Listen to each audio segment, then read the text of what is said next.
أعوذ بالله من الشيطان الرجيم بسم الله الرحمن الرحيم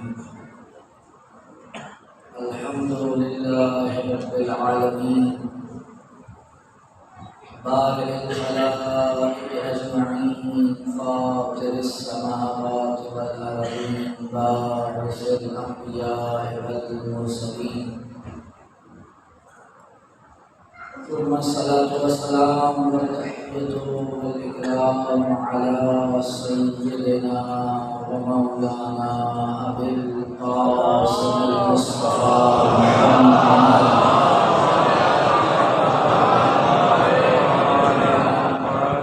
وعلى أهل بيته الطيبين الطاهرين المعصومين المظلومين المنتجبين المنتخبين ولعنة الله على أعدائهم أجمعين من الأولين والآخرين يا رب العالمين. أما بعد فقد قال سبحانه وتعالى في محكم كتابه المجيد فأعوذ بالله من الشيطان الرجيم بسم الله الرحمن الرحيم يا أيها الرسول بلغ ما أنزل إليك من ربك وإن لم تفعل فما بلغت رسالته والله يعصمك من الناس والله لا يهدي القوم الكافرين.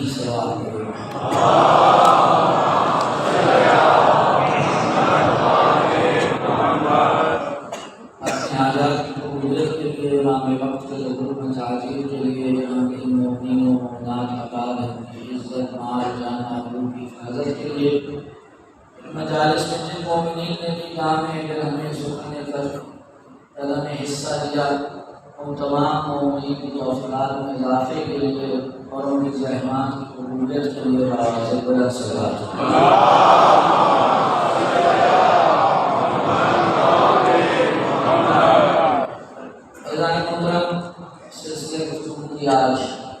آج کی نشست ہے اور موضوع جو آپ کے سامنے پیش کرنے کی سعادت حاصل ہو رہی ہے وہ واقعی بدل ہے. کل گفتگو جس مقام پہ آگے رک گئی تھی وہ یہ ہے کہ غدیر کے واقعے میں جو حدیث بیان ہوئی اس حدیث میں لفظ مولا کے معنی کیا ہیں. کچھ گزارشات کر رکھی اگر اجازت دیں تو گفتگو کا آغاز ہوتا ہے. دیکھیے عام طور پہ اگر کسی لفظ میں متعدد معنی پوشیدہ ہوں تو اس لفظ کے حقیقی معنی تک پہنچنے کے لیے جس چیز کو بہت اہمیت حاصل ہے وہ کلام کا سیاق و سباق ہے. یعنی جس جملے میں وہ لفظ استعمال ہوا ہو کیا اس سے پہلے یا اس کے بعد کوئی ایسا جملہ موجود ہے جس میں قرینہ ہو اور وہ قرینہ لفظ مولا کے معنی کو معین کر دے. کئی دفعہ ایسا ہوتا ہے کہ آپ اردو کی شاعری اٹھا کے پڑھیں. مجھے نہیں پتا آج کل ہوتا ہے کہ جب ہم نے 8ویں 9ویں 10ویں کے امتحانات پاس کیے تھے تو اس میں ایک سوال ہوتا تھا کہ شعروں کی تشریح کیجیے. اب بھی ہے ٹھیک. ایک اور بھی ہوتا تھا کوئی اقتباس دے دیا جاتا تھا اور اقتباس دینے کے بعد کہا جاتا تھا اس کے سیاق و سباق کے حوالے سے اس پیراگراف کی تشریح کیجیے. اب جس شخص نے فقط اس پیراگراف کو دیکھا اور اس کے سیاق و سباق سے واقف نہیں تھا وہ مر بھی جائے تشریح نہیں کر سکتا. لیکن جس نے تیاری کی تھی اردو کی ٹیکسٹ بک کے تمام متن کو بالاستیعاب دیکھا تھا، بالکل ایک ایک صفحہ ایک ایک سطر دیکھی تھی۔ اب اس کے سامنے جہاں سے بھی آ جائے وہ بتائے گا کہ فلاں سبق کا ہے، اس سے آگے یہ تھا، اس سے پیچھے یہ ہے۔ اگر جو آگے اور بعد کی گفتگو ہے یہ انسان کے سامنے نہ ہو تو جو بیچ کی گفتگو ہے اسے سمجھنا مشکل ہو جائے گا،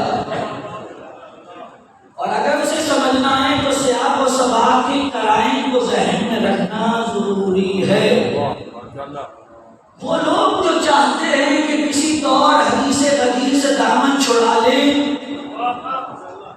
ان کا پہلا حربہ ہی یہ ہوتا ہے کہ کسی طریقے سے سیاق و سباق کے قرائن سے نظریں چرا لی جائیں،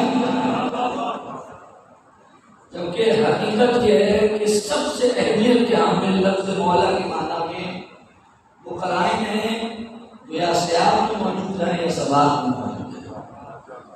تو جو ہے آج شروع میں گفتگو تھوڑی سنگین ہو گئی ہے، کوئی بات نہیں، اب آپ نے اتنا سنا ہے، 2 دن تو رہ گئے ہیں، صلوات پڑھ لیجیے محمد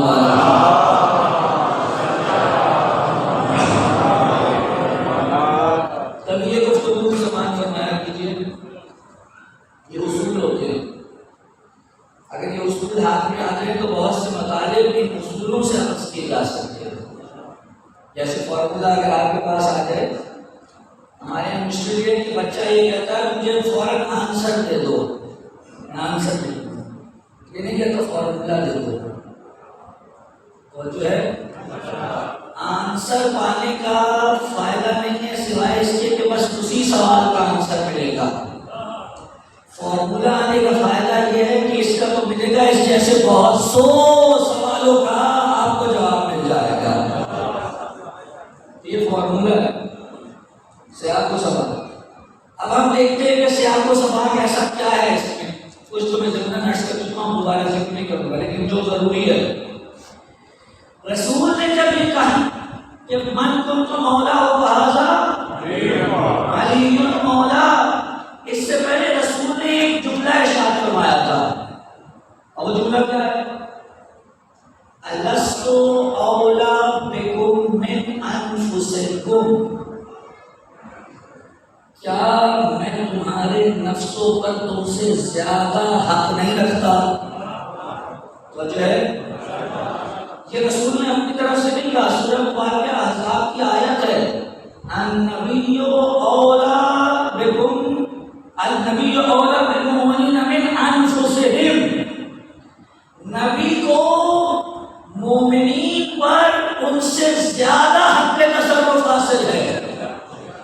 رسول اس آیت سے اخذ کر کر ایک جملہ کہہ رہے ہیں، الست اولا بکم من انفسکم، کیا میں تمہارے نفسوں پہ تم سے زیادہ حق تصرف نہیں رکھتا؟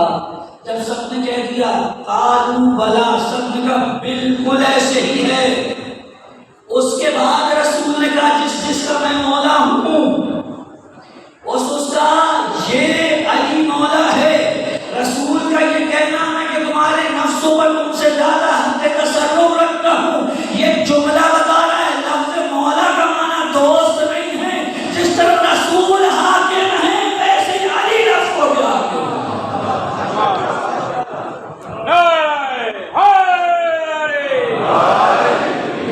جیسے رسول حاکم ہے مومنین پر، ان کے نفسوں پر، ویسے ہی مولا نہیں ہے۔ اچھا حضور اگلی بات تو جو ہے نا، رسول نے اعلان کرنے کے بعد ایک بڑا ہی خوبصورت جملہ کہا، جو یہاں موجود ہیں ان سب پر ذمہ داری ہے کہ جو یہاں موجود نہیں ہیں ان تک یہ پیغام پہنچا دیں۔ میرا آپ سے سوال ہے کہ اگر علی کو بھائی یا دوست بنایا ہوتا تو یہ کون سا ایسا اعلان تھا کہ جس کے لیے رسول کو یہ کہنا پڑتا جو یہاں نہیں ہے یہ بات اس تک پہنچا دے؟ توجہ ہے کہ نہیں ہے؟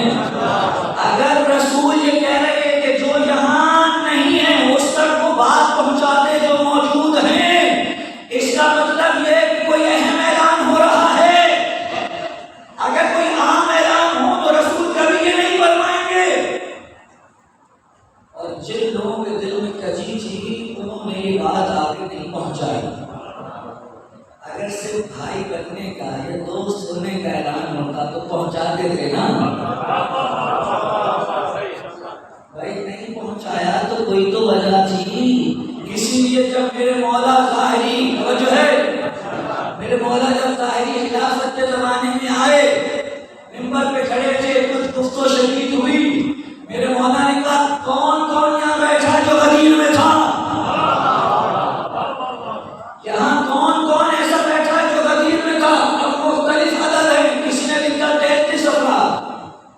کسی نے لکھا 28 افراد، کسی نے لکھا 30 افراد، یہ کھڑے ہوئے اور کھڑے ہو کر کہا ہاں ہم موجود تھے غدیر میں۔ علی نے کہا بتاؤ رسول نے غدیر میں کیا کہا تھا؟ سب نے کہا آپ کے لیے کہا تھا من کنت مولا ہو فہذا علی المولا۔ علی نے دیکھا 2-4 صحابی ایسے بیٹھے ہیں، توجہ سارا 2-4 صحابی ایسے بیٹھے ہیں جو غدیر میں تھے لیکن ابھی گواہی دینے کے لیے کھڑے نہیں ہوئے۔ میں نام نہیں لوں گا تاکہ کسی کے کان نہ کھڑے ہوں۔ کچھ ایسے ہیں کہ جو موجود تھے لیکن ابھی گواہی کے لیے کھڑے نہیں ہوئے۔ علی نے کہا اے فلاں تم کیوں نہیں کھڑے ہوئے؟ کہا یا علی تھا تو صحیح بوڑھا ہو گیا ہوں، بوڑھا ہو گیا ہوں، حافظہ کمزور ہو گیا، ساتھ نہیں دے رہا، معلوم نہیں آتا تھا رسول نے۔ علی نے کہا اچھا اگر ایسا یہ ہاتھوں کو اٹھایا تو پروردگارا اگر یہ واقعی حافظے کی وجہ سے ہے تو معاف کیا، اگر جان بوجھ کر ہے اسے ایسی بیماری میں مبتلا کرنا کہ چھپانے نہ چھپے۔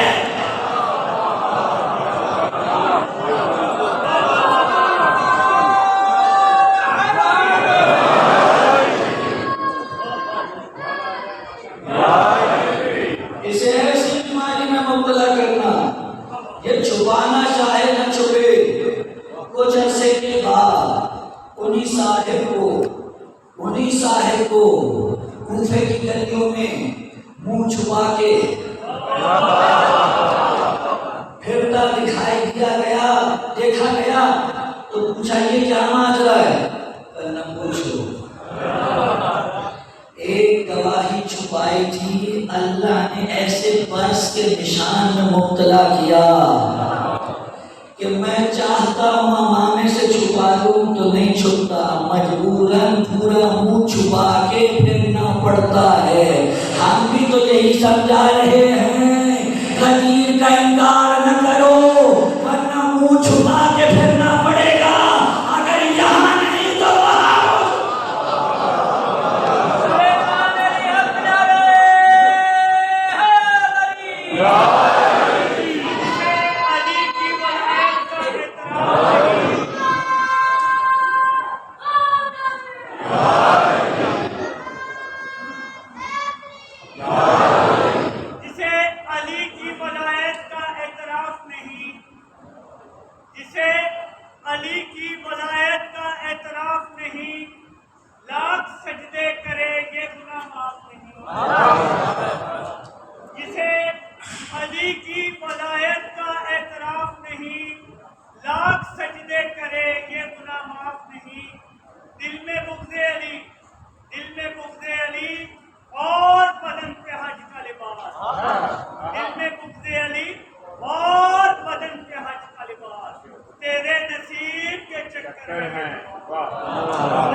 اور سامنے والے کبھی گواہی چھپاتے نہ، معاملہ کچھ اور تھا، جب تو گواہی چھپائی گئی توجہ ہے نا۔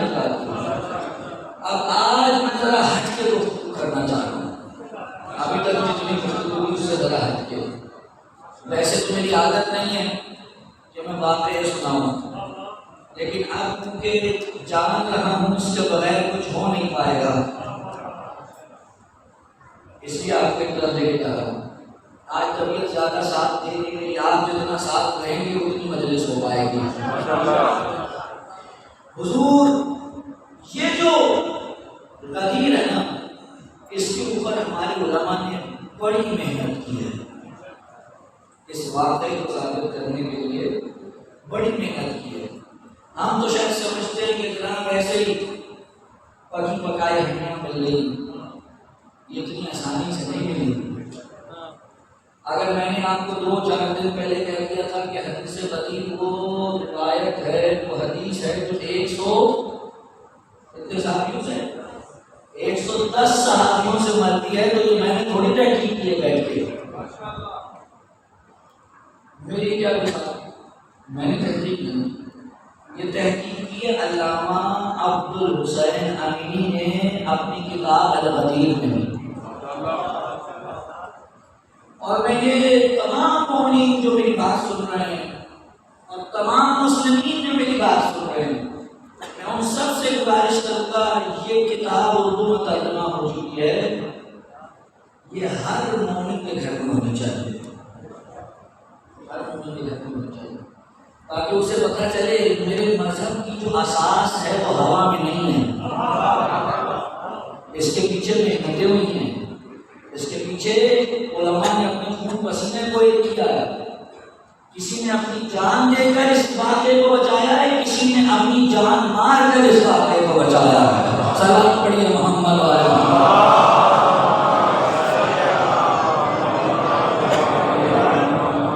یہ کتاب الغدیر، توجہ کیوں لے کے جانا چاہ رہا ہوں اس طرح، علامہ نے جب کتاب الغدیر لکھی 30 سال کی محنت، اور یہ میں اس وقت کی بات کر رہا ہوں جب گوگل سرچ انجن نہیں ہوتا تھا، ابھی تو آپ اس میں جا کے کچھ لکھیے چلو بھائی سب کچھ پتہ چلا جائے گا، اس پر گوگل سرچ انجن نہیں ہوتا تھا، ایک ایک کتاب کا ایک ایک ورق پلٹنا پڑتا تھا،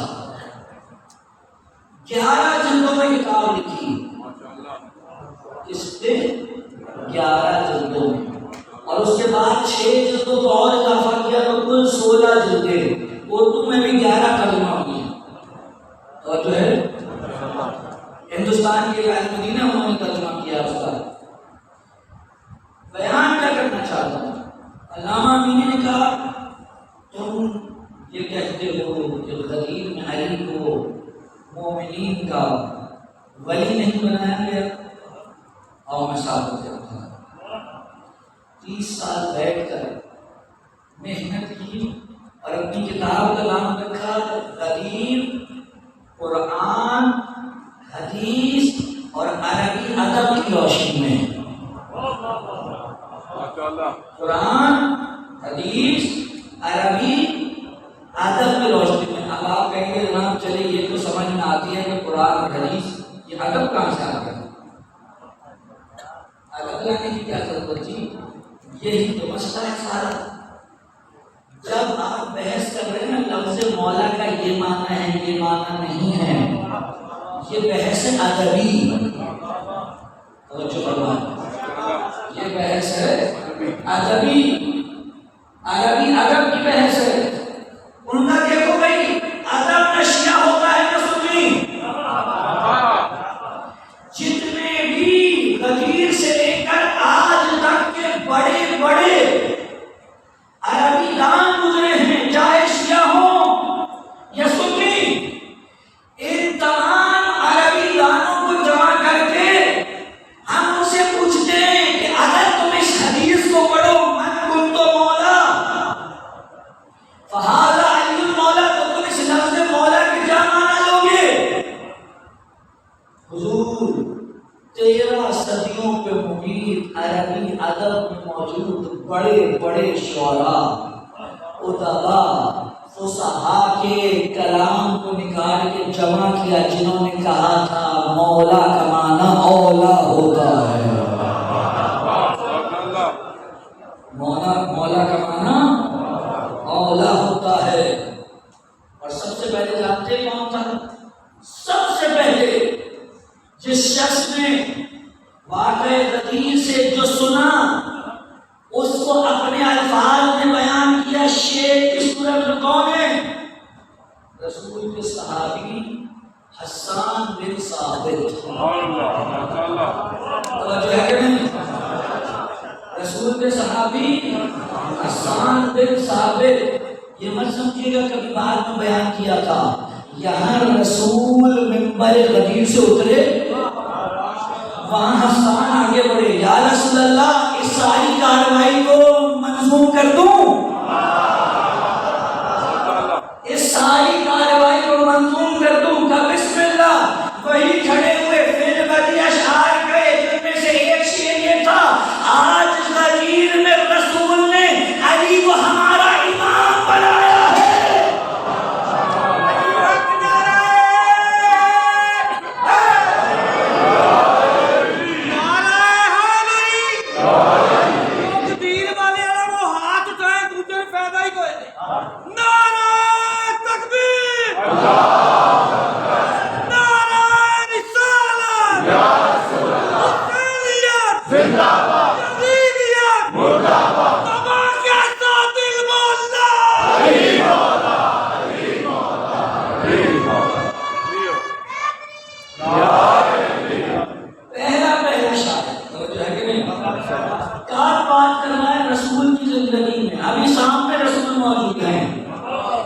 اگر رسول نے مولا سے کسی اور لفظ کا ارادہ کیا ہوتا اور رسول کا صاحب کے سامنے کھڑے ہو کے یہ کہتا آج علی کو امام بنا دیا تو رسول روکتے رک جاؤ امام نہیں بنایا دوست بنایا ہے.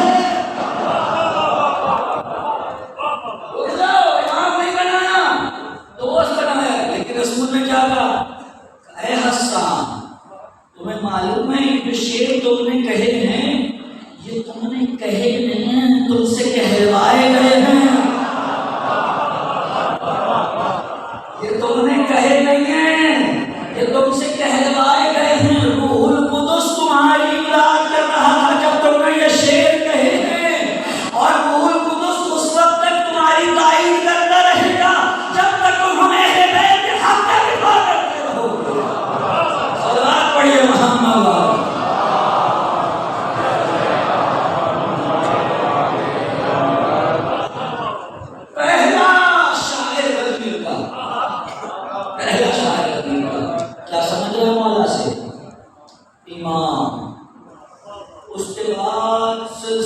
سلسلہ بات چلتی جا رہی ہے. 11 جلدوں میں جو ہے یہ آپ کو میں بتا بہت آسانی سے رہا ہوں کہ اتنی آسانی سے 11 جلدیں لکھی نہیں جاتی ہیں. چلیے آپ کو لے چلتا ہوں. الغنی کے مقدمے میں مختصراً اور حالات زندگی میں مفصل طور پہ یہ واقعہ موجود ہے. اب واقعہ سنانا بڑا ذہن میں کہتے ہیں کہ میں ایک دن کہتے ہیں مجھے ایک کتاب کی ضرورت تھی جس کے پوری دنیا میں 2 سے 3 نسخے تھے وہ بھی قلمی رات کے لکھے ہوتے پہلے تو یہ چھاپے خانے نہیں ہوتے نا پرنٹنگ پریس وغیرہ. کسی کتاب میں اس کتاب کا حوالہ پڑھا کہ اس کتاب میں یہ حدیث موجود ہے اور ڈھونڈنا شروع کیا کہ مجھے یہ کتاب چاہیے اور بڑا تلاش کیا لیکن کتاب نہیں ملی میری. اور جس کے پاس ہے وہ دینے کو تیار. آپ میں سے کسی کے پاس کوئی قلمی نسخہ ہو. میں کئی ایسے لوگوں کو جانتا ہوں جن کے اجداد کے پاس انیس کے ہاتھ کے لکھے ہوئے آج تک نسخے موجود ہیں مراسی کے. آج تک انیس و دبیر کے متعدد ایسے مراسی مطلب مرثیے یہاں کچھ اور نہ سمجھ لیجیے گا. مراسی اردو میں مرثیے کی جمع ہے. مرثیوں کے متعدد ایسے نسخے کہ جو آج تک چھپے ہی نہیں تو جو ہے آج تک نہیں چھپے. جس کے پاس ہوتے ہیں وہ دینے کو تیار نہیں. تو جس کے پاس انیس کے مرثیوں کا ایک لکھا ہوا نسخہ وہ دینے کو تیار نہیں ہے تو جس کے پاس اتنی پرانی کتاب ہو وہ کہا دے گا. بڑی کوشش ملا. ایک دن میں مولا علی کے حرم میں گیا اور کھڑا تھا اور التجا کر رہا تھا آقا اب رستے بند ہو گئے کچھ کر دیجیے. اسی اسلام میں کیا ہوا ایک عرب بدو آیا اور نام و بلا مظالم اس کے جملے میں اور نہیں کر رہا لیکن اس نے جو کہا امیر المومنین کی زری کے سامنے کھڑے ہو کر اس نے کیا کہا اے علی اگر تم مرد ہو تو میرا یہ کام کر دو. اے علی اب آپ کو کیا بتاؤں کہ عراق میں جو رہتے ہیں لوگ ان کی گفتگو کچھ اسی قسم کی ہوتی ہے.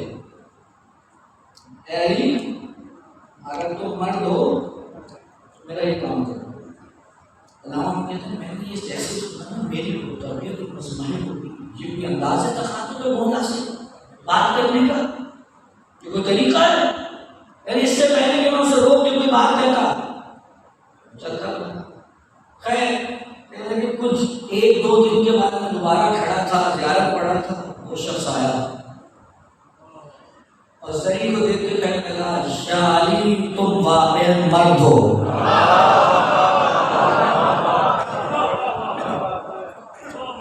یا علی تم واقعا مرد ہو. جیسے یہ سنا علامہ میں نہیں سمجھتے اس نے جو مانگا تھا ہو گیا. اب علامہ میں کہتے ہیں میری تو آنکھوں سے اشک نہ رکے. علامہ مجھے لگی، میں نے کہا آقا میں 3 مہینے سے آپ کی بارگاہ میں عرض کر رہا ہوں مجھے وہ کتاب چاہیے، مجھے کتاب چاہیے، مجھے کتاب چاہیے، یہ کل آیا اور اس نے آ کر اس طرح سے آپ کو خطاب کیا اور آج یہ اپنی حاجت لے کر چلا گیا، اور یہ امینی بیچارہ کب سے آپ کی خدمت میں ہاتھ جوڑے کھڑا اور امینی کا اپنا کام بھی نہیں ہے۔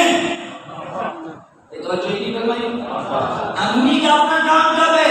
اس روایت کو المدین میں لکھ کے آپ کی ولایت ثابت کرنی ہے۔ علامہ کہتے ہیں میرا دل بڑا اداس ہوا، میں نے کہا یا علی میں کام کرنے کو تیار ہوں اگر آپ لینے کو تیار ہیں۔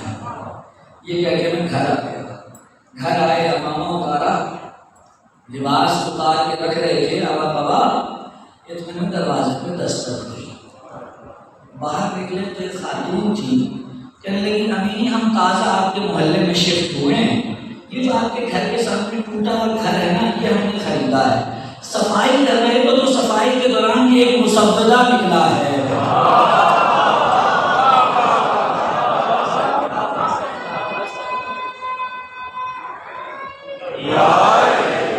ایک مسودہ نکلا ہے، بڑا ہی قدیم معلوم ہوتا ہے، جگہ جگہ سے پھٹا ہوا ہے۔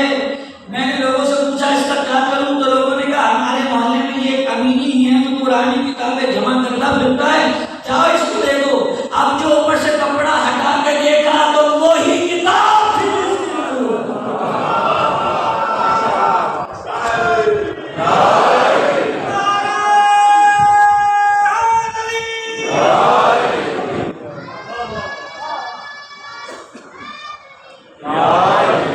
وہی کتاب جس کی ضرورت ہے۔ اتنے اہل بیت کی ولایت سرمست تھے کہ کبھی ایسا ہوا نہیں کہ انہوں نے کسی مقام پہ دفاع ولایت اہل بیت کی ضرورت پڑی اور یہ پیچھے ہٹے ہوئے، تو جو ہے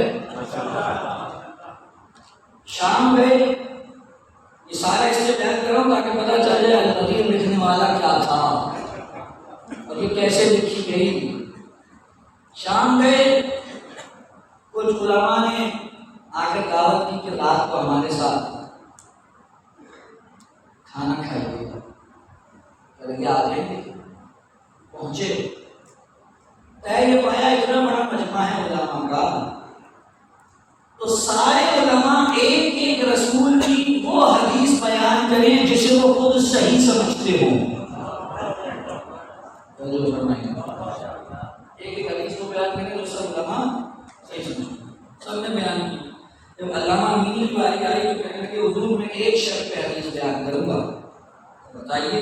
کہ جب میں بیان کروں تو آپ میں سے ایک ایک شخص فرقاً بتائے کہ اس کی نگاہ میں یہ حدیث صحیح ہے یا نہیں ہے۔ منظور ہے؟ علامہ امینی نے کہا قال رسول اللہ صلی اللہ علیہ وآلہ وسلم من مات ولم يعرف امام زمانه مات میتۃ جاہلیہ۔ رسول نے فرمایا جو شخص اپنے زمانے کے امام کی معرفت کے بغیر مر جائے وہ جاہلیت کی موت مرتا ہے۔ اب ایک ایک سے پوچھا بتائیے، آپ بتائیے، آپ بتائیے، آپ بتائیے، سب نے کہا حضور الفاظ میں اوپر نیچے ہو سکتا ہے، کہیں کس کے لفظ سے نکلی ہے، کہیں کچھ الفاظ ہیں، کہیں کچھ ہے، لیکن مفہوماً یہ حدیث رسول سے ثابت ہے، ہم مانتے ہیں، ہم مانتے ہیں۔ تو پھر ایک اور سوال کا بھی جواب دے دیں، یہ ذہن رکھیے گا اکیلے ہیں باقی سب دوسرے اکیلے ہیں، تو پھر ایک سوال کا جواب دے دیجیے گا۔ کیا سوال ہے؟ کہ یہ بتائیے بعد رسول فاطمہ کا امام کون تھا؟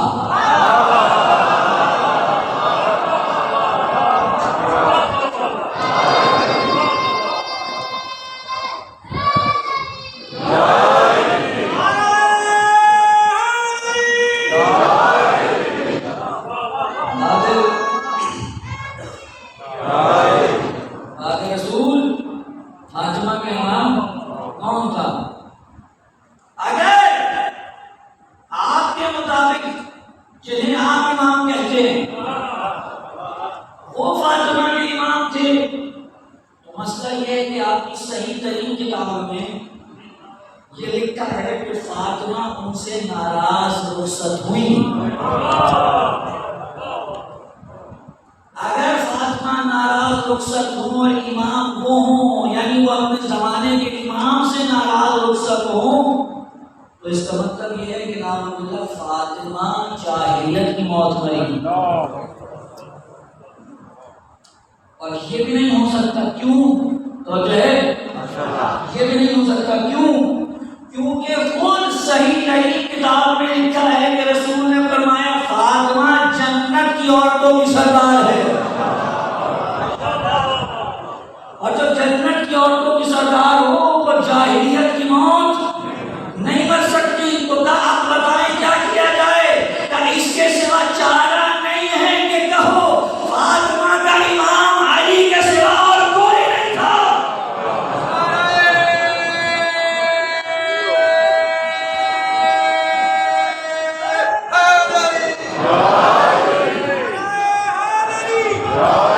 فاطمہ کا امام علی کے سوا اور کوئی نہیں تھا. یعنی فاطمہ علی کو امام سمجھتی تھی، کسی اور کو نہیں. ہم سے آ کر مت جھگڑیے حضور، ہم تو سیرت فاطمہ پہ چل رہے ہیں. ہم سیرت فاطمہ پہ چل رہے ہیں. اگر فاطمہ کسی کو امام نہ مان کر سیدۃ النساء العالمین رہ سکتی ہے تو ہم بھی کسی کو نہ مان کر مسلمان رہ سکتے ہیں.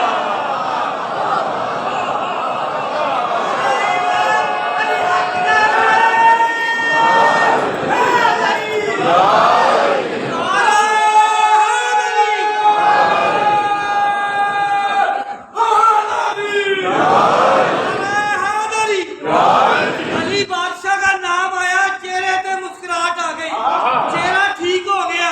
میرا چہرہ ٹھیک ہے تو بھی ہاتھ کا نعرہ تکبیر، نعرہ رسالت، حسینیت، یزیدیت، زبان کے ساتھ دل بولنا.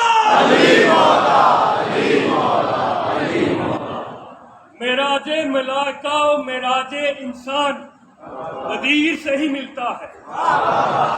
معراج ملائکہ و معراج انسان غدیر سے ہی ملتا ہے. کون تھا منافق کون مسلمان، غدیر سے ہی ملتا ہے. اور اس لیے بھی تراویح واجب نہیں ہم پر کہ ہمیں سارے کا سارا قرآن غدیر سے ملتا ہے. نعرہ حیدری.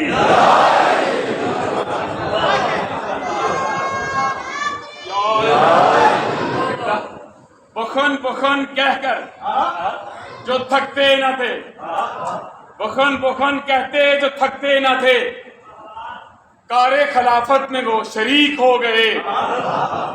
300 کی اونٹنی 900 میں بیچ کر، 300 کی اونٹنی 900 میں بیچ کر تجارت میں ملا کیسے شریک ہو گئے.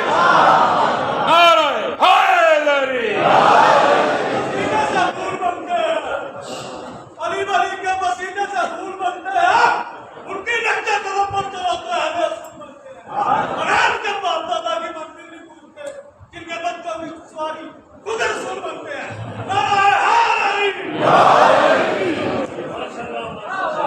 اور کسی نے پڑھنا ہو تو اجازت ہے، اس کے بعد نہیں ملے گی.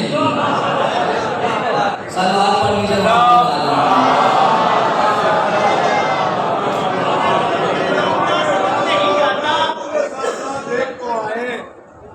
عدم غاصبوں کا کل اثاثہ دیکھ تو آئے، علی کے دکھ کا کیا ہے خلاصہ دیکھ تو آئے. ہمیں بھی بھیج دو خالق ذرا دوزخ کے باہر تک، ہمیں بھی بھیج دو خالق ذرا دوزخ کے باہر تک، علی سے جلنے والوں کا تماشا دیکھ.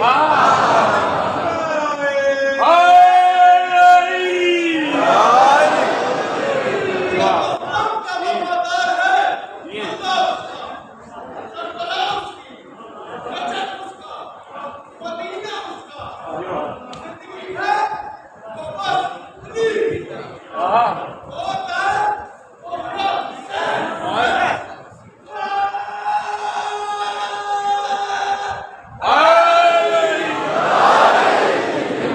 اب یہ آخری تھا، توجہ چاہتا ہوں، وقت نہیں ہے. صلوات بھیجیے محمد وعلی محمد.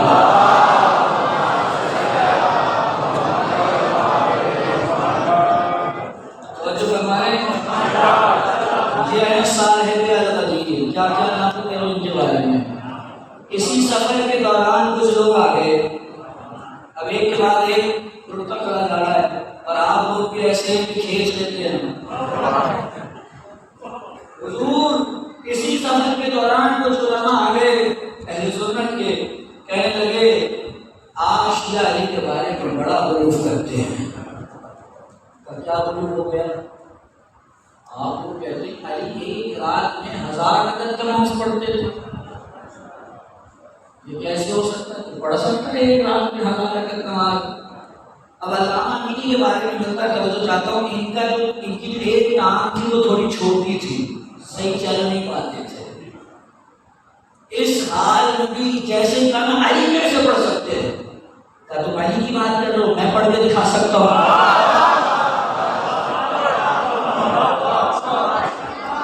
تم علی کی بات کرو، میں پڑھ کے دکھا سکتا ہوں. کہا چلو شروع ہو جاؤ.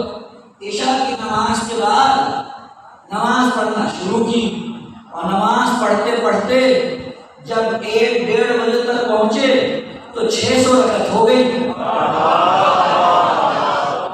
بھائی ابھی تک 600 ہو گئی تو آگے کتنا بچا ہے وقت؟ یہ تو 1000 یا 1200 بھی کر جائیں گے. تو کہا بس چھوڑیے، کیا کرنا ہے. خود کو زحمت میں ڈال رہے ہیں. کہ دیکھو مجھے پتا تھا کہ میں پڑھ نہیں سکتا اور نہ میں پڑھتا ہوں عام طور پر، لیکن آج جس کی عزت بچانے کے لیے کھڑا تھا چاہتا تھا وہ پڑھنا ہے.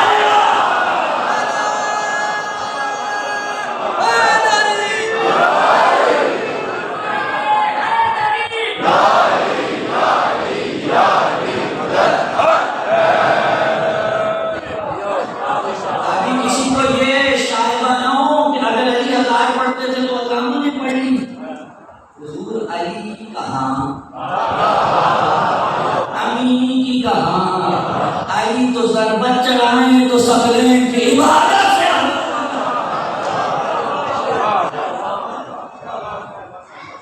ادب پڑھ جائیے گا. تو جو ہے نا علی کی 1000 رکعت کہاں،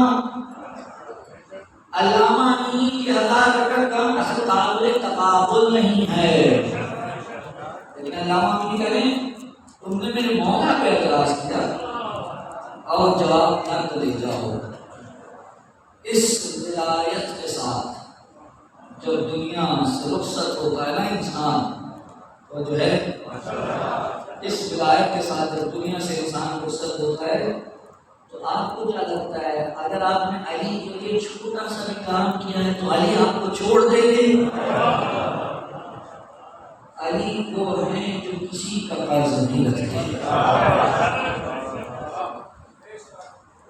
جب انتقال ہو گیا 3-4 دن کے بعد محلے میں رہنے والے ایک شخص نے خواب میں کیا دیکھا حوض کوثر ہے، علی کرسی پہ بیٹھے ہیں، صحابی علی کے سلمان، ابو ذر، کمبل، مقداد، علی کے اشتر وہاں کھڑے ہیں. جو آ رہے ہیں علی کہہ رہے سلمان تم اسے پلاؤ. جو آ رہا ہے کہہ رہے ابو ذر تم اسے پلاؤ، کمبل تم اسے پلاؤ، مالک اشتر تم اسے پلاؤ. اسی سنا میں دیکھا کہ امینی آ رہے ہیں. امینی جیسے ہی لبے صاحب لبے کوثر پہنچے علی نے کہا سب ہٹ جاؤ. علی کرسی سے اٹھے، خود کوثر میں اپنا چلو بھرا اور چلو امینی کے منہ سے لگا کے کہا امینی خدا تیرے چہرے کو ایسے روشن کرے جیسے تو نے میرے ولایت کا چہرہ.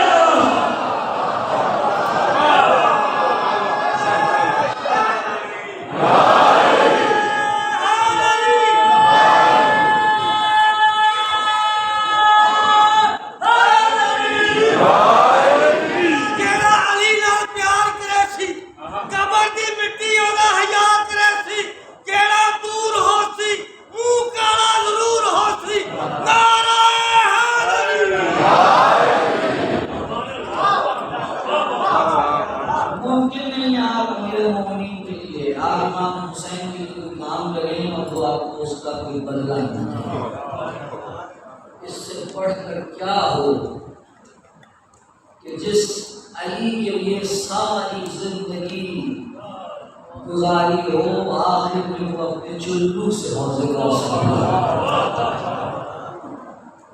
یہ سب گفتگو اس لیے کی کہ اگر مزاج پر گرا نہیں گزرے تو جائیے اس کتاب کو اٹھائیے، مطالعہ کیجیے تاکہ پتہ چلے علماء نے کتنی محنتیں کی ہیں۔ ہمارے یہاں تو عجیب فضا چل پڑی ہے، عجیب فضا چل پڑی ہے۔ وہ شخص جس نے ایک کتاب تک پڑھی نہیں ہوتی، لکھنا تو دور کی بات، وہ آ کر علماء کے خلاف ایسے بیان ڈال رہا ہوتا ہے جیسے اس سے بڑھ کر تو کسی کے پاس ولایت ہی نہیں ہے۔ آپ کیا کر رہے ہیں؟ ہم نے کبھی یہ نہیں کہا کہ علماء معصوم ہیں، کبھی نہیں کہا علماء معصوم ہیں، معصوم بس وہی ہیں جو ہیں۔ لیکن کتنی محنتیں کی ہیں علماء نے، اپنی پوری پوری جانیں دے دی، اپنی زندگیاں دے دی۔ آپ سے کوئی کہے نا اپنا ایک بچہ بھیج دو مدرسے میں پڑھنے کے لیے، میں دے دوں گا کہ نہیں بھیجنے والے ہیں، نہیں بھیجیں گے، مجھے پتا ہے نہیں بھیجے گا کوئی۔ کیوں؟ کیونکہ مولوی بنا کے کیا کریں گے؟ کھائے گا کہاں سے؟ مسجد میں لگ جائے گا، جا کے گھر کا خرچہ کہاں سے پورا کرے گا؟ اور جو افراد یہ ذمہ داری اٹھا لیتے ہیں ان کی کوئی قدر ہی نہیں کرتا۔ کتنے بڑے بڑے علماء گزر گئے، کتنی کتنی محنتیں۔ ابھی میں آپ کے سامنے تذکرہ کروں، آپ کہیں گے شاید کہ نام ہی آپ نے پہلی دفعہ سنا ہے، جبکہ آپ کے اپنے بر صغیر پاک کریم سے ہیں۔ آپ جانتے ہیں بر صغیر پاک تاریخ چل رہی ہے، حضور اب کوئی نہ بولے، اب کوئی نہ بولے، سن لیجیے۔ بر صغیر پاک کریم میں سب سے پہلی شیعوں کے خلاف جو کتاب لکھی گئی وہ تحفہ اثنا عشریہ ہے۔ کون سی کتاب ہوتی؟ تحفہ اثنا عشریہ۔ دہلی سے کوئی ایک مشہور خاندان ہے، اس کے چشم و چراغ کی لکھی، اور اس کتاب کو لکھنے کے بعد جیسے علماء تشیع نے اپنی کمریں باندھ لی، 15 باب تھے اس کے، کتنے تھی؟ جن میں سے ایک باب امامت تھا۔ اس ایک باب امامت کے جواب میں میر حامد حسین ہندی، میر ناصر حسین ہندی اور میر سعید ابقاتی نے جو کام کیا وہ آج تک چھپ تو نہ سکا، لیکن آیت اللہ مراشی نجفی فرماتے تھے اگر یہ چھپ جائیں تو کم از کم 120 جلدیں بنیں گی۔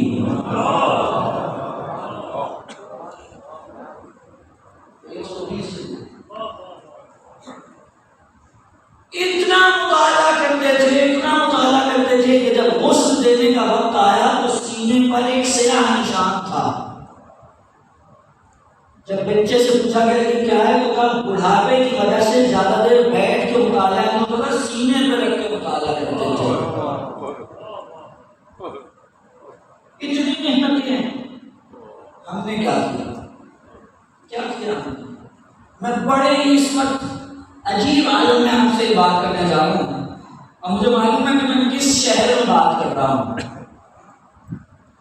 اس میں کوئی شک نہیں ہے کہ ہم ہر چیز پر خرچ کرنے والی قوم ہے، لیکن ہم نے اپنے علمی اثاثوں کے ساتھ کیا کیا اپنے علمی اثاثوں کے ساتھ؟ وہ کتاب آج آپ چلے جائیے نجف یا ہمارے 2 بڑے حوضے ہیں نا، آپ چلے جائیے کسی بڑے محقق عالم دین کے پاس جا کر بیٹھیے اور اس سے کہیے میں پاکستان یا ہندوستان سے آیا ہوں، وہ سب سے پہلے آپ سے جانتے ہیں کیا سوال کرے گا؟ وہ کہے گا میر حامد حسین کو جانتے ہو؟ حوضے کے اندر ہماری زمین کی پہچان میر حامد ہیں، اور ہمیں آج تک شہر کا نام بھی نہیں پتا، کیا لکھ گئے کیا جواب دیا وہ تو ایک طرف کیجیے۔ کتنی کتابیں ہماری دیمک کھا گئے حضور،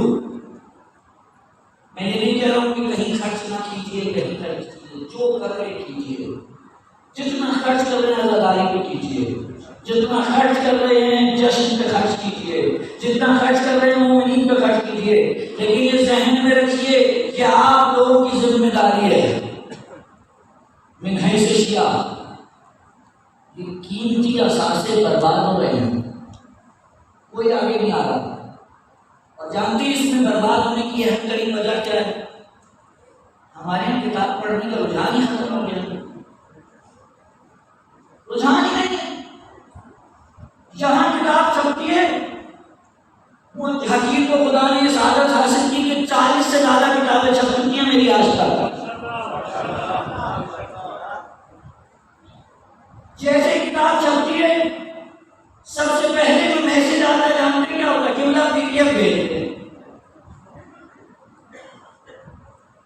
سب سے پہلے یہ میسج آتا ہے بھیجتے کہ PDF۔ لیکن ذرا یہ بتائیے کہ جس پبلشر میں سے شائع کیا ہے وہ جو 1000 کاپیاں اس کے گودام میں پڑی ہیں وہ تو 10 سال کے لیے نہیں پڑی رہ جائیں گی، تو اس کے بعد کھائے گی دیمک۔ جب کتاب خریدنے کی بات آتی ہے وہ کہتے ہیں بہت مہنگی ہے۔ ہر ہفتے رات میں جب موڈ بنتا ہے جمبو سائز کا پیزا کھانے میں تو کوئی مہنگائی نہیں ہے۔ 3 مہینے میں ایک کتاب نہیں خریدی جا سکتی، لیکن ہر ہفتے یہ کام ہو سکتا ہے۔ قوم کہاں جا رہی ہے حضور؟ میں یہ نہیں کہہ رہا کہ آپ ساری کتابیں پڑھ کر علامہ مطہر بن جائیں، لیکن کچھ تو گھر میں رکھیے، آنے والی نسل کو یہیں سے کچھ ملے گا۔ ہماری محنتیں برباد ہو گئی، بس یہ میرے دل کا ایک بولا تھا تو میں نے آپ کے سامنے کہہ دیا۔ کہاں جا رہے ہیں؟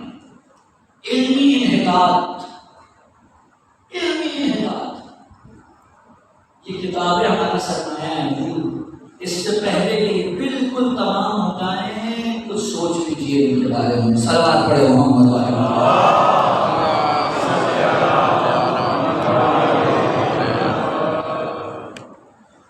اللہ کشمیری، عبدالکریم کشمیری فرماتے تھے نجف اشرف میں اپنے گھر میں بیٹھا تھا، عالم کاشفہ میں دیکھا میر حامد حسین ہندی اپنی وفات کے بعد میرے گھر آئے ہیں، اور میں نے ان کے سینے پر ایک سب رنگ کا ربن بنا ہوا دیکھا۔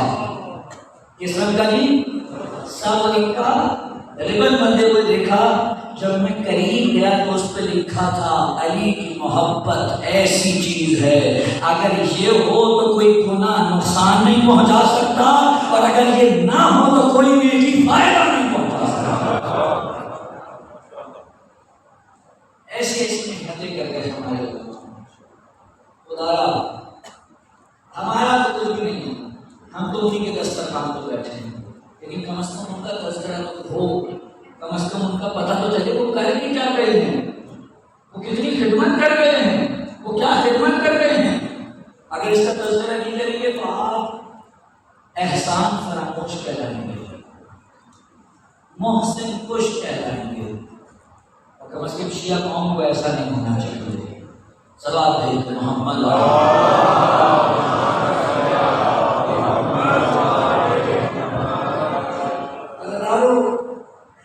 آج 7ویں گزر گئی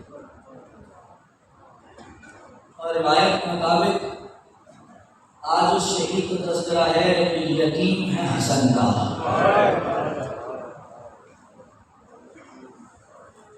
یتیم حسن کے تذکرے سے پہلے ایک بات کہنا چاہتا ہوں۔ ہم شاید سمجھتے ہیں کہ کربلا کے اندر امام حسن کے بس ایک ہی بیٹے شہید ہوئے، ایسا نہیں ہے۔ امام حسن کے اور بھی بیٹے شہید، تذکرہ ہی نہیں ہوتا، نہیں ہوتا تذکرہ۔ امام حسن کے ایک بیٹے ہیں عبداللہ ابن حسن۔ جب امام حسین نشیب میں مقتل گاہ میں پڑے تھے، قتل گاہ میں پڑے تھے، اور جس کے ہاتھ میں پتھر تھا وہ پتھر مار رہا تھا، جس کے ہاتھ میں تیر تھا وہ تیر چلا رہا تھا، جس کے ہاتھ میں نیزہ تھا وہ نیزہ چلا رہا تھا، اور جسے کچھ نہیں مل رہا تھا وہ گرم ریت اٹھا اٹھا کے حسین کے زخموں میں پھینک رہا۔ اس وقت خیمہ گاہ سے ایک بچہ دوڑتا ہوا نکلا کہتا اور یہ کہتا اللہ میں اپنے چچا کو نرم اعلیٰ میں اکیلا نہیں چھوڑ سکتا. عزیزو یہ بچہ عبداللہ ابن حسن ہے. کہتے ہیں حضرت زینب پیچھے دوڑی کا بچے کہاں جا رہا ہے؟ رک جا. کہا بھی اماں مجھے نہ روکے، میرے چچا کا کوئی نہیں رہ گیا، میرا چچا تنہا رہ گیا. پہنچے، جب پہنچے نا عقیقہ میں امام حسین کو دیکھا. اب چاہتے ہیں کہ حسین کو سینے سے لگائیں لیکن نہیں لگا سکتا. کوئی پوچھے مجھ سے کیوں؟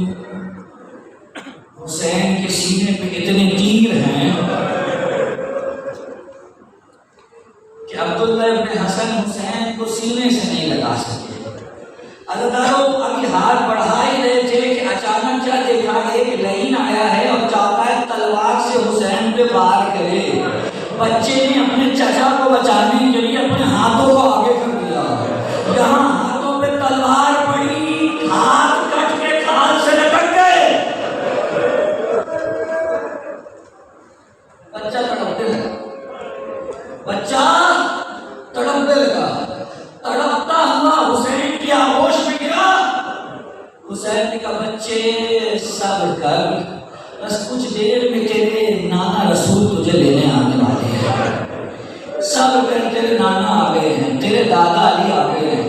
ابھی حسین کی آغوش میں تھا. شبر لعین آگے بڑھا، اپنے خنجر سے حسین کی آغوش میں بچے کو ذبح کر دیا.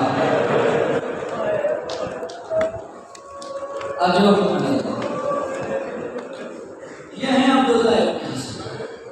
اللہ جب امام حسن کا آخری وقت آیا تھا نا، آخری وقت آیا تھا، کہتے ہیں امام حسن کو جو زہر دیا، جب اس لعین نے زہر حکیم سے طلب کیا تو پوچھا کس مقدار میں چاہیے، تو کہا اس مقدار میں چاہیے. اتنی مقدار میں کیا کرنا ہے؟ اتنی مقدار میں تو اگر دریا میں ڈال دو تو ساری مچھلیاں مر جائیں گی. نہیں چاہیے. امام کو زہر دیا اس لعینہ نے، اور جب امام نے ایک گھونٹ پیا، ہاتھ سے وہ سراہی چھوٹ کے زمین پہ گری. کہتے ہیں جہاں پر وہ زہر گرا تھا وہاں سے زمین ابلنے لگی، زمین ابلنے لگی. سوچئے جب زمین کا یہ حال ہوگا، امام حسن کے کلیجے کا کیا حال ہوگا. اس وقت امام حسن نے طے کی، کلیجے کے ٹکڑے برآمد ہوئے. امام حسین موجود ہیں، قاسم 2 سے 2.5 سال کے ہیں. کو ایک مرتبہ آئے، بابا کے سینے سے لگ گئے. امام حسن نے کہا بیٹا آ میرے نزدیک آ. نزدیک آئے، بازو پر ایک تعویذ باندھ دیا اور کہا بیٹا قاسم جب کبھی مشکل وقت آ جائے تو اسے کھول کے پڑھ لینا. ابھی امام حسن گھر میں ہیں، اتنے میں دروازے پہ ایک شور اٹھا. تو بھیا حسن جلدی سے اس لگن کو ہٹا دو، بہن زینب آ رہی ہے، کہیں ایسا نہ ہو اس کی نگاہ لگن پہ پڑ جائے، اس سے برداشت نہیں ہوگا. میں کہوں گا آقا آپ کی بہن زینب نہ فقط یہ کہ صابرہ ہے، صبر کا پہاڑ ہے. زینب نے اپنی آنکھوں سے کربلا میں حسین کے لاش پہ گھوڑے دوڑ کر ملے تھے.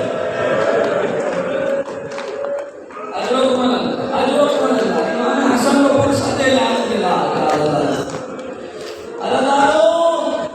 جب دیکھا نا امام حسن کی آخری سانسیں چل رہی ہے، امام حسین کو رونے لگے. امام حسین کی آنکھوں سے اشک ٹپک کر امام حسن کے رخسار پہ گرے. امام حسن نے آنکھیں کھولی، اپنی بھرائی ہوئی آواز میں کہنے لگے اے بھیا حسین سب روئے مگر تم نہ رو. تو بھیا میں کیوں نہ رو؟ لا یوم کے یوم کا یا ابا عبداللہ، حسین جو مصیبت تم پہ پڑے گی نا وہ کسی پہ نہیں پڑے. سب روئے تم نہیں ہونا. اللہ تعالیٰ اس دن کا 2.5 سال کا قاسم آج 13 سال کا ہو گیا.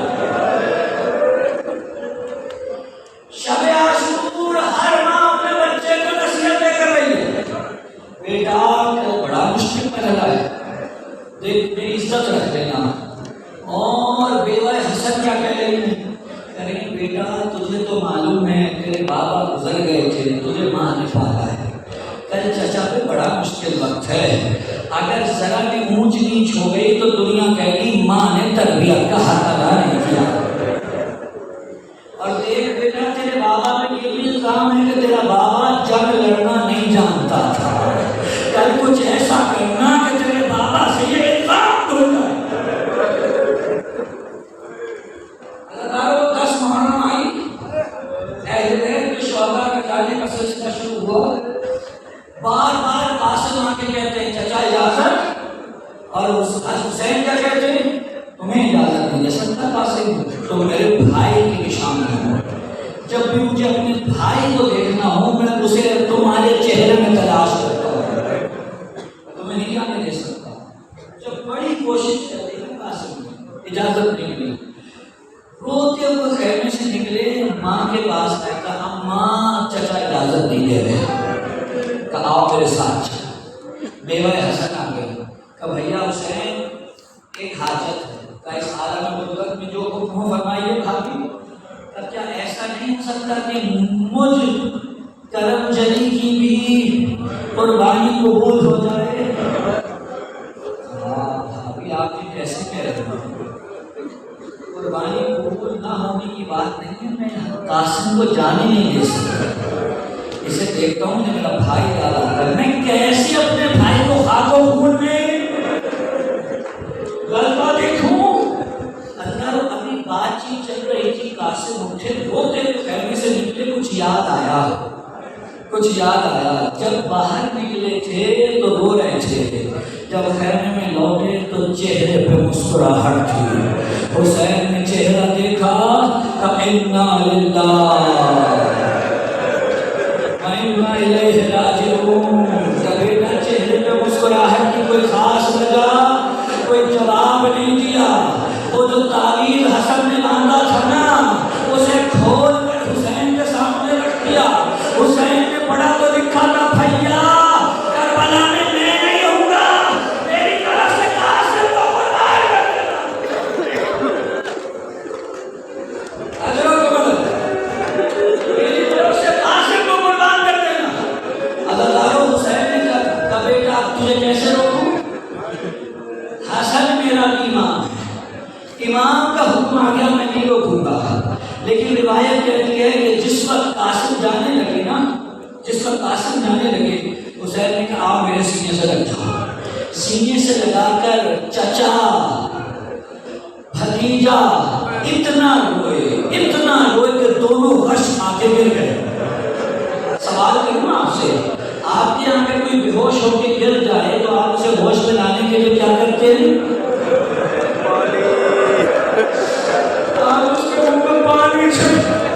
حسین کے پاس پانی نہیں ہے،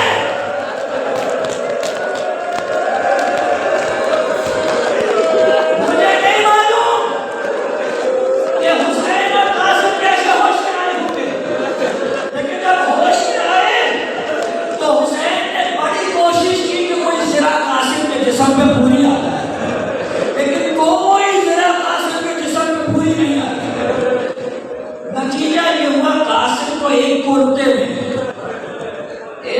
میں گھوڑے پہ بٹھایا، کہا بیٹا جاؤ اللہ کے حوالے۔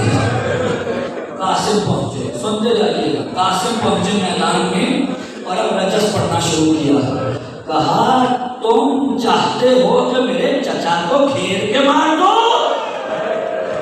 جب تک قاسم زندہ ہے میرے چچا پہ آنچ نہیں آئے گی، تم ابن زیاد کی وجہ سے چاہتے ہو کہ میرے چچا سے بدلہ لو، تمہیں معلوم نہیں ہے میں کون ہوں؟ میں رسول کا نواسا ہوں، میں علی کا پوتا ہوں۔ اللہ تعالیٰ وجہ بڑا سامنے جو لشکر ہے نا، یہ روایات ہیں، لشکر میں دو لوگ آپس میں بات چیت کرنے لگے، حمید ابن مسلم کہتا ہے کہ دو لوگ بات کرنے لگے، ارے کتنا چاند سا چہرہ ہے، کتنا حسین جوان ہے، میں تو اسے قتل نہیں کروں گا، اتنے حسین جوان کو کون قتل کرے گا؟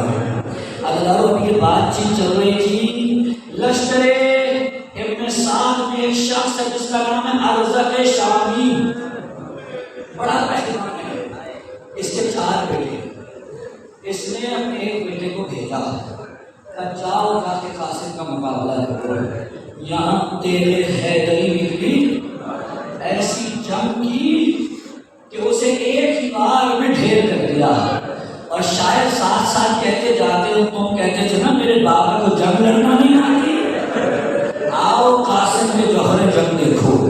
اس نے دوسرا بھیجا، بیٹا بھیجا، اسے پھر مار دیا، تیسرا بھیجا پھر مار دیا، چوتھا بھیجا، چاروں بیٹے جب مر گئے ایک مرتبہ دیوانہ ہو گیا کہ آؤ میرا سامنا کرو۔ جیسے ارزق آیا نا حسین نے دیکھا، ہاتھوں کو اٹھایا، پروردگارا مجھے اپنے بچے کی بہادری پہ شک نہیں ہے،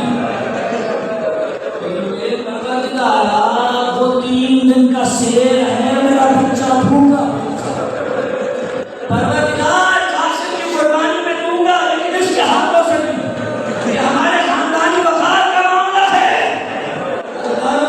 قاسم نے تلوار چلائی، دیکھا اس کی بغل کے نیچے زرہ میں سوراخ تھا، قاسم نے تلوار چلائی، وہ زمین میں ڈھیر ہو گیا۔ اب جب یہ سب کچھ ہو گیا نا تو ابن سعد نے کہا ارے سارے پہلوان مروانے ہیں کیا، اس پہ سب مل کے حملہ کیا۔ جب سب نے مل کے حملہ کیا تو قریب تو کوئی نہیں آیا، دور سے تیر برسا ہے، کوئی تیر قاسم کے بازو میں لگا، کوئی تیر قاسم کے کمر میں لگا، کوئی تیر قاسم کے گھٹنوں میں لگا، اداروں کی تیر لگنے جا رہے ہیں، لیکن حسن کا یقین سمجھا ہوا ایک مہینے آگے بڑھ کر قاسم کے پہلو میں نیزہ مارا، قاسم سے زمین پہ سمجھا نہیں گیا، زمین پہ گرے، آواز دیا السلام علیکم یا اماں، اے چچا میرا سلام ہو، جلدی کیجیے میری مدد کو پہنچے۔ اللہ یہ جملہ سنا، روایت کہتی ہے ایک طرف سے حسین دوڑے، دوسری طرف سے عباس دوڑے، ابھی نزدیک پہنچے تو کیا دیکھا کہ ایک نہیں چاہتا ہے کہ زندگی میں قاسم کا سر کل سے جدا کر دے، حسین سے کیسے برداشت ہو۔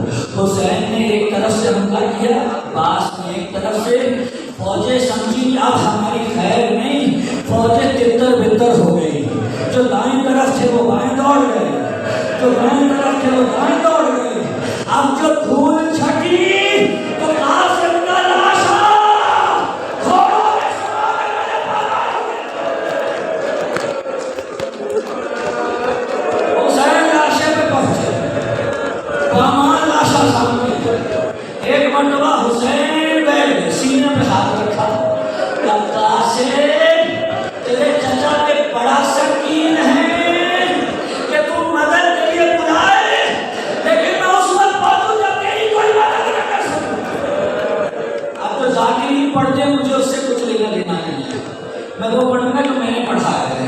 سید ابن طاؤس نقل کرتے ہیں لہوف میں جب گھوڑے دوڑے نا تو قاسم کے جسم کے پور ایک دوسرے سے جدا ہو گئے، ہڈیاں جوڑ ایک دوسرے سے جدا ہو گئی، لاش بہت طویل ہو گئی، اتنی طویل کہ جب حسین کے سینے سے پکڑ کے سینے لگا کر اٹھایا تو قاسم کے قدم زمین پر کھنچ رہے تھے۔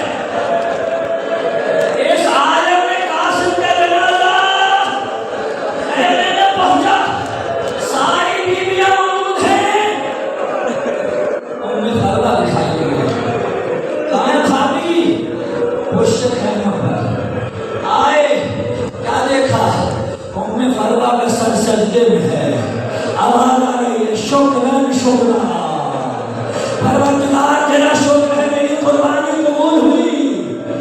بی بی آئی، آخری جملہ بی بی آئی قاسم کے لاشے پہ کھڑی ہوئی، اب بھیا حسین ایک گزارش حکم کیجیے، اب مجھے قاسم کا کرتا اتار کے دے دو، آخری جملہ مجھے قاسم کا کرتا اتار کے دے دو۔ حسین نے قاسم کا کرتا دے دیا، لوٹا گیا، جب لوٹ کا سامان واپس مل گیا کرتا بھی مل گیا،